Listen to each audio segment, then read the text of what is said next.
Hey guys, let's talk about Married at First Sight. I want to start off with Lindsay and Katina, the conversation that they had on the boat. Um, Lindsay, it seems like your family has tolerated your behavior so much, man, that uh, you think you somebody you not. Um, I can tell that your dad really loves you. You're a daddy's girl. Um, they pretty much accepted your erratic behavior, and as a consequence of that, you think you this bad chick or this chick that's not to be messed with, but you got a rude awakening because once you ran into a chick that was really about it, you didn't know how to handle it, and as a consequence, you pull back and act like you're a victim because people finally stand up to your behavior and you don't have enough power with your words to affect them because they don't care about you. Um, Mark, she's not the one, man. I don't even want to say you're just a giver, man. You're just a good person, man. But by you wanting to accommodate people, she wants to take so much energy with the way she acts and the things that she brings to the table. She's gonna leave you drained, dude.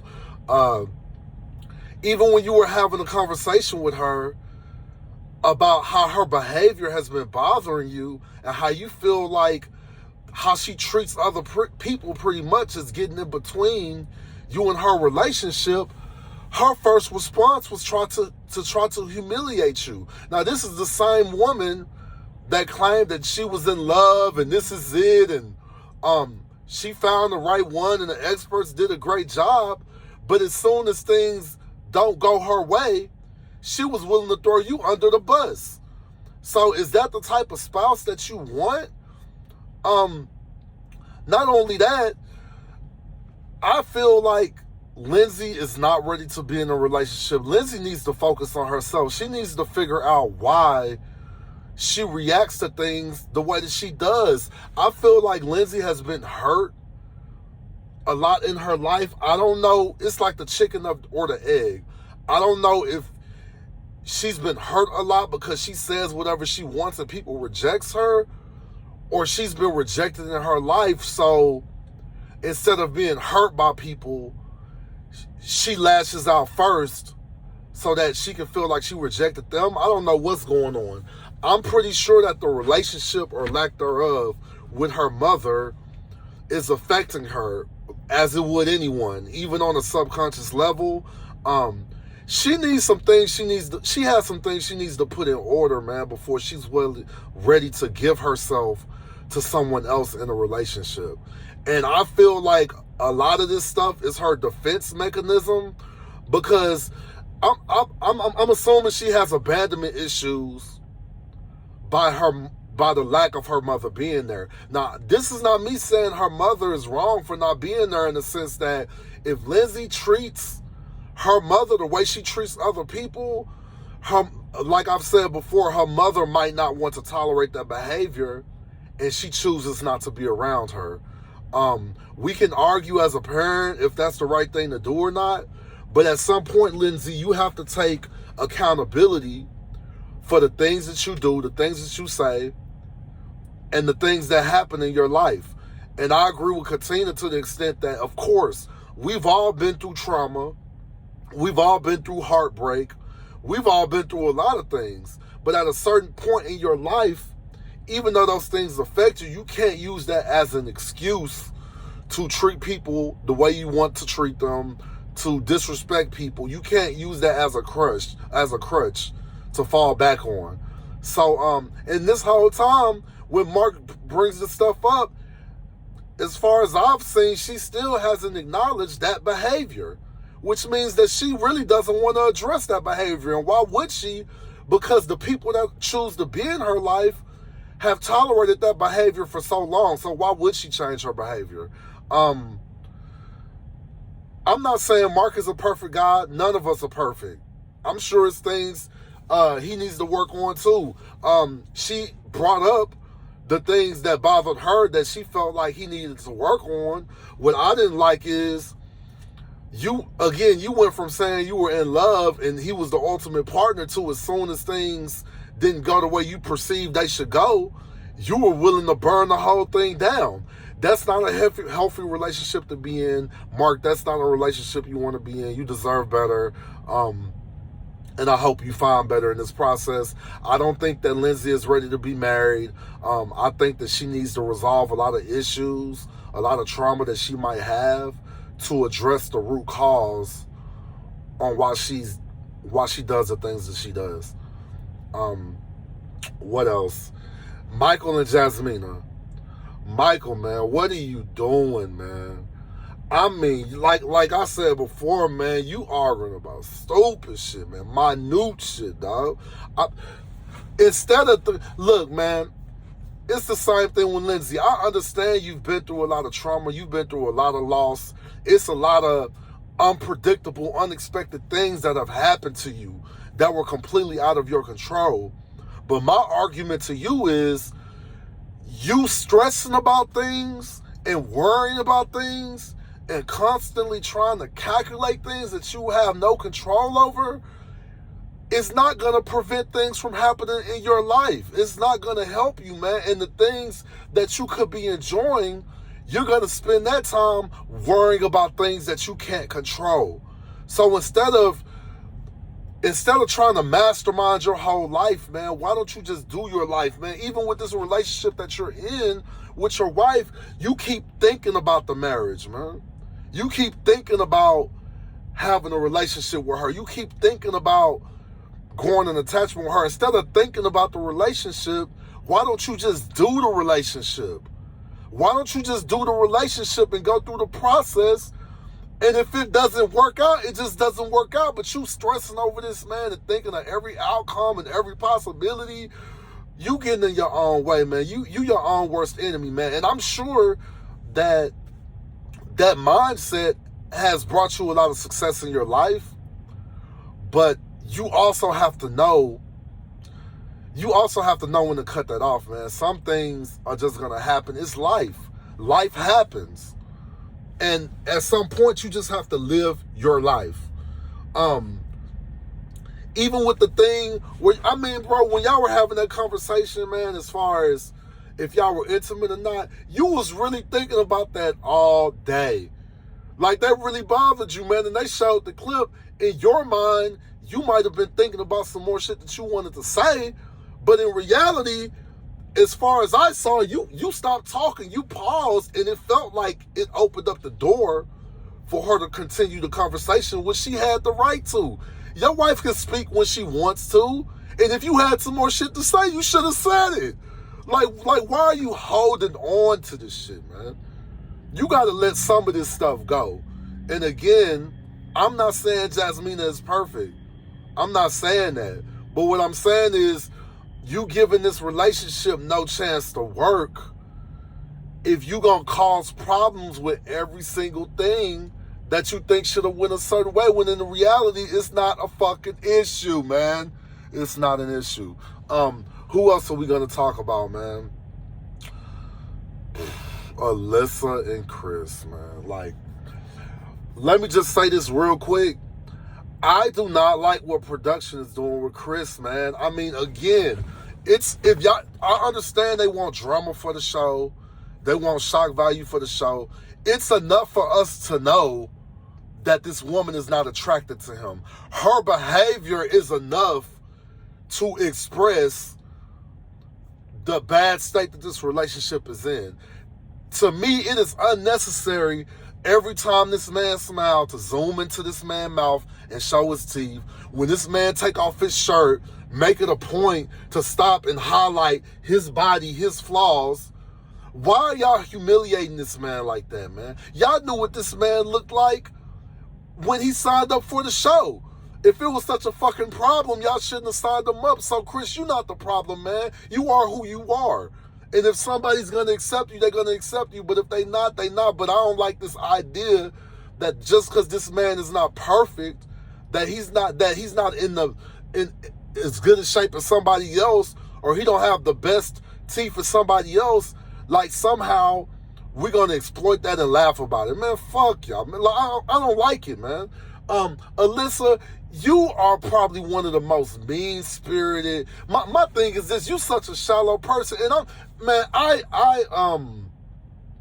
I pity the person who ends up in a relationship with you, man.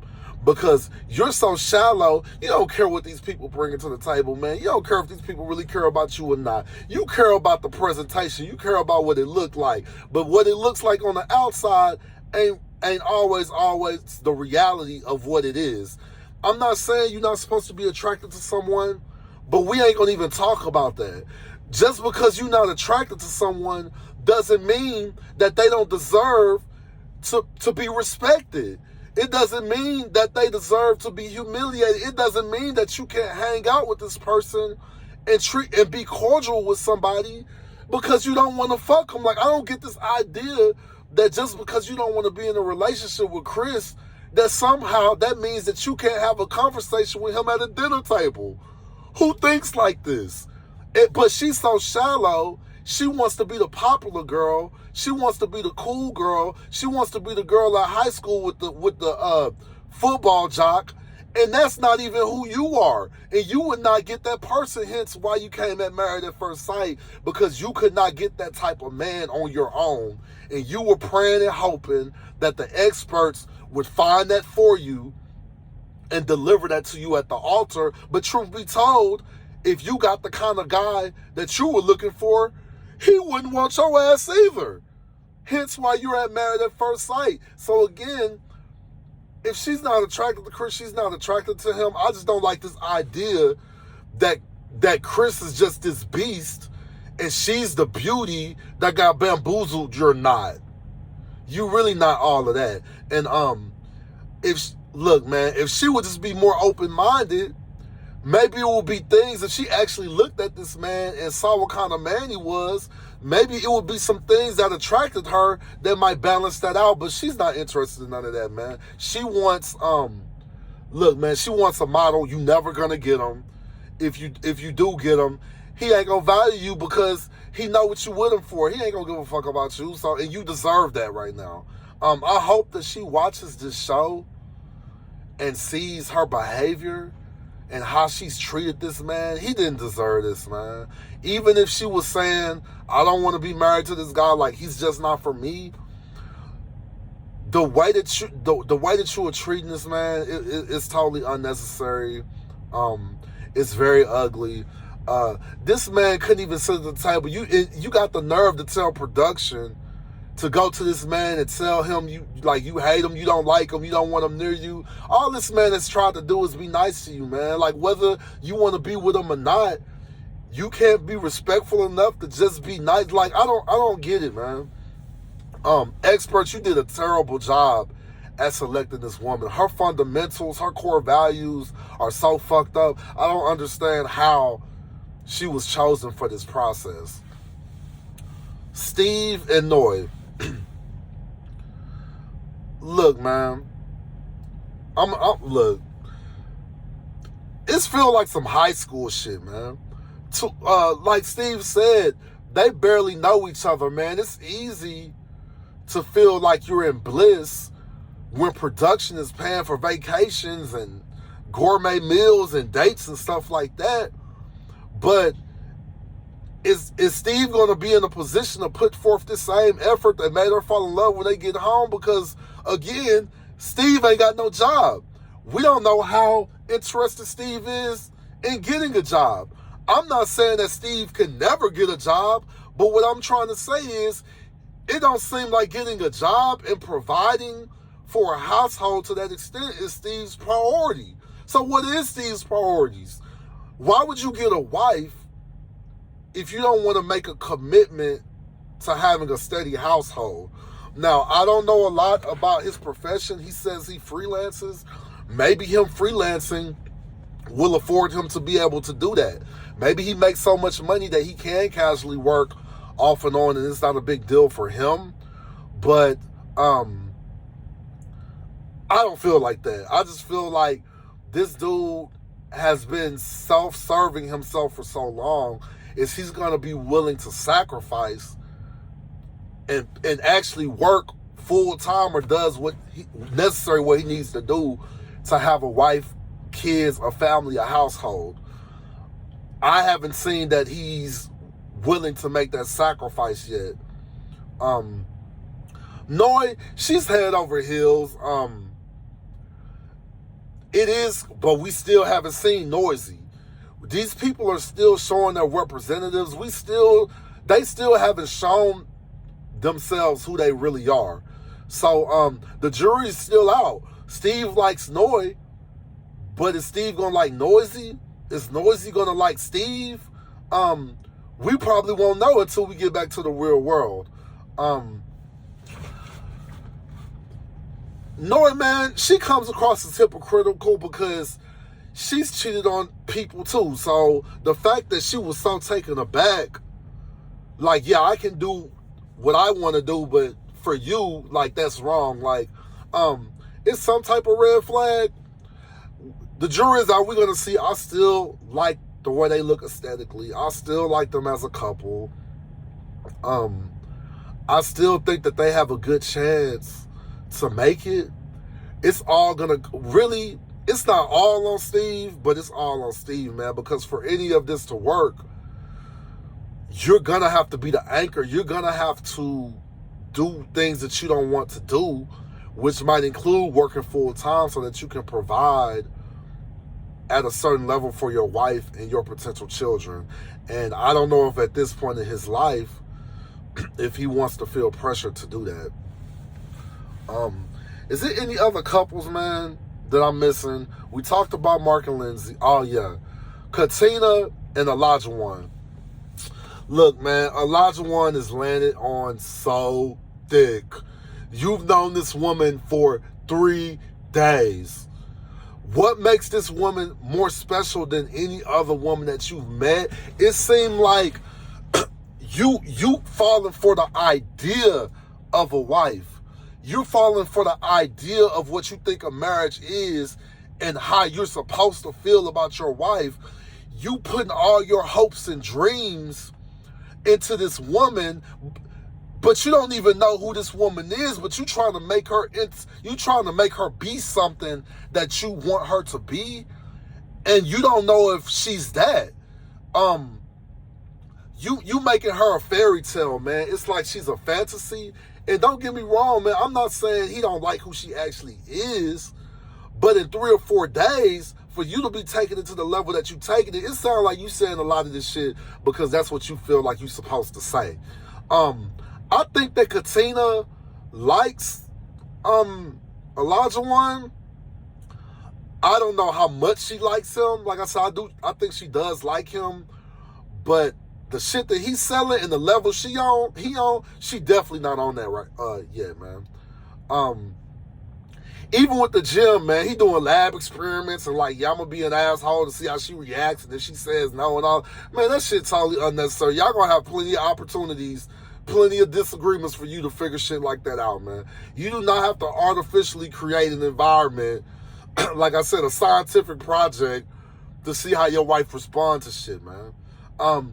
And your mentality on what a wife should be, as soon as she doesn't fit into that fantasy, as soon as she does something that doesn't align with what you think a wife should be, are you still gonna feel the same way you claiming you feel? Because there's no substance behind what you're saying, because you really don't know this woman yet. You know her, but you don't know the intricacies of her. So it comes across fake and shallow, man. It would be like something a high school kid would say. It feels like real puppy lovish, man. Katina, I don't really have nothing bad to say about Katina, man. I mean, the relationship is what it is. We just have to wait and see how it's going to turn out. That's what I feel about these couples. One more thing. Jasmine and Michael, man, they have no chemistry. Even outside of the arguments, man. It's no motivation to talk to each other. It's no spark. It's awkward silences. I just don't think that it's any chemistry. It's no romantic chemistry during that relationship. All this extra shit with him overthinking stuff and arguing about bullshit is just the icing on the cake. But even on a fundamental level, I just don't see it. I just don't see the connection. And again, hopefully Michael, again, not saying Jasmina is perfect, but hopefully Michael sees these episodes and understands some of the things that he's doing that he might not realize that he's doing. Why don't you guys let me know, man, what you feel about these couples so far? Do you guys have a favorite couple? Do you have an idea who's going to make it, who's not going to make it? Leave a comment in the video if you like. Thanks for watching. You guys be safe.